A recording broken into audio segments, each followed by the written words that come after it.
thing right here. It's got a little tooth on it, and it's got like a little drop going to it, and it's got the y'all can, if y'all want to come in closer. So right here, it's got the tooth, the oil drop right there, and then it's got the gauge of how much. So if you go to the left, it's less. If you go to the right, it's more.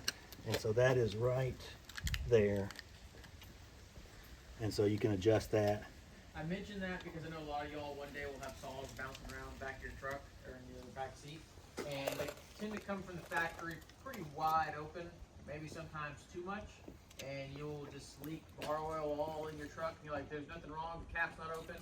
A lot of times just coming out of the oiler port.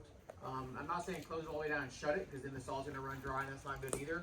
But if your saw seems to be weeping oil like crazy while it's not being used and getting oil all over your stuff, you might need to close that oil adjustment screw a little bit. Just monitor it. Don't just crank it down and never check it again. Just do it little bit by little bit until you have enough oil that the blade's staying wet, but you're not just dripping oil all over your stuff. Also, the longer the bar you run, the more oil you want, because it's got to pump. It's got to be able to oil this chain around the entire bar. If you got a longer bar, you got more chain that you got to oil, and more bar that you got to get oil through to get it all the way to still be oil back here on the bottom side. So, like I said, the larger the bar, the more oil you want. But if it's like You gonna show them how to check it when you fire it up there?